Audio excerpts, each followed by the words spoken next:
Hello, my name is Jessa, and I studied financial management at University. I'd be delighted to speak with you about risk management awareness. What is risk management? Risk management is the process of identifying, assessing and controlling threats to an organization's capital, earnings and operations.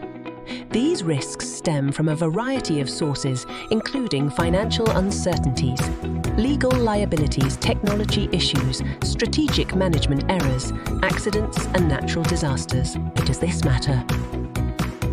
Our goal with risk management is to minimize harm. By being able to manage our risk, we become safer.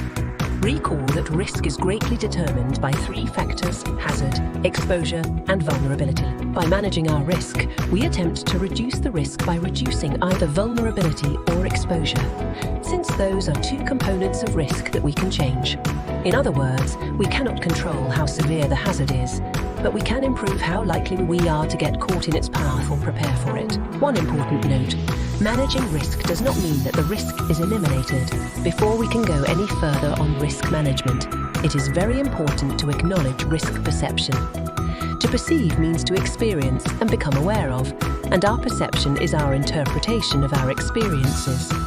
How we manage our risk is directly determined by our perception of the risk. It is the perception of risk that guides our opinions on the level of risk and our subsequent decision-making about how it should be managed.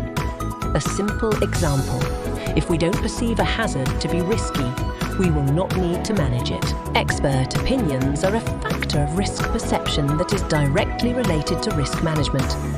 The opinions of experts often don't align with the opinions of the general public, and there can be many reasons for that. This disagreement can have severe impacts because it can deter trust in the experts, the government and risk management procedures. The main reason for disagreement is the differing priorities. Experts tend to prioritize probability. This means that experts care more about long-term effects, such as how many people are likely to be affected over time, and how it will affect the overall community, society and infrastructure for the years to come. On the other hand, the general public prioritizes consequences. These consequences are typically short-term, such as how individual families will have the funds to cope with disasters. In times of disasters, the public may feel helpless. By not having any tangible control over the situation, they may overestimate, or in some cases, even underestimate the risk. This feeling of helpless can be amplified if members of the population feel that they know more than the experts, because they are the ones who face the risk firsthand. If experts choose not to acknowledge the public's perception, then this can breed mistrust between the two groups, which is not good for effective risk management. There are two basic approaches to management: proactive and reactive. Proactive refers to pre-disaster measures that can be taken to reduce risk. This includes the creation of emergency strategies, spreading effective risk messages to increase awareness, and individuals taking the necessary steps to increase their protection or reduce their exposure. Reactive refers to post-disaster measures that can be taken to reduce impacts. This includes the use of emergency relief systems, rehabilitation and reconstruction of lost infrastructure, and perhaps the creation of new safety measures and plans for any future disasters. Disaster management. First, prediction. To better prepare for a disaster, we start by identifying the risk. Then, we can consider the impacts of this risk. By doing so, we can take a better look at how we can reduce the severity of those impacts by effective mitigation planning and actions. Second, warning. The warning should be concise and direct.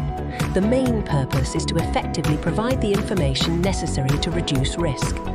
Having more people aware of an incoming disaster results in more safety measures and awareness. Third, emergency relief. This period begins directly following any disaster. The term disaster implies that something of value, such as people, property, the environment, etc., has been affected.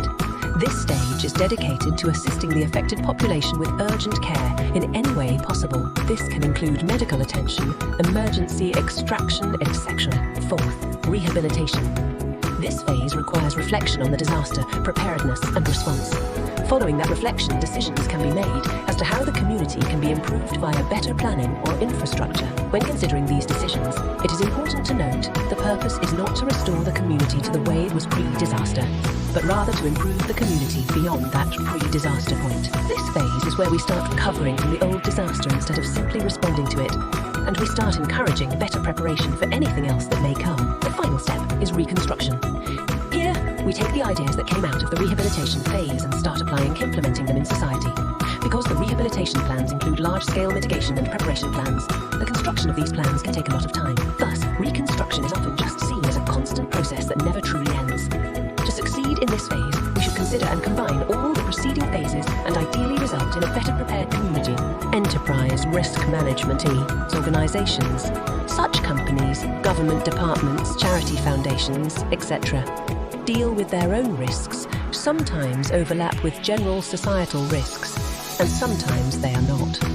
To understand risk as it related to an organization, we use the phrase enterprise risk management. This is a broad framework for risk analysis and strategy. An organization must consider the effects of the risk in many ways that large societies don't. This includes the effects on financial stability, operations, long-term strategies such as growth or expansion that were set in place prior to any hazard occurring, etc. An mindset can help us consider these impacts when managing risk. For public companies, stock prices are a general indicator of the company's well-being. By effectively managing risks and making the management strategies public, the stock prices become less volatile because investors know that the company management is aware of the risk and that there are measures in place to minimize the risk for all organizations. Enables a better understanding of the risk that is associated with any activities that the organization engages in. This then allows the organization to better allocate its resources to ensure that the organization remains stable in the face of an internal or external disaster. Considers all possible risk avenues together instead of separately. This is extremely important because sources of risks are often linked together, and the impacts of risks are often amplified if multiple disasters manifest at the same time. Thus, helps organizations think about and prepare for a combination of bad scenarios instead of one bad scenario at a time. Guidelines also help create a risk profile that can be easily understood by outsiders. For a public company, this helps with transparency and disclosure.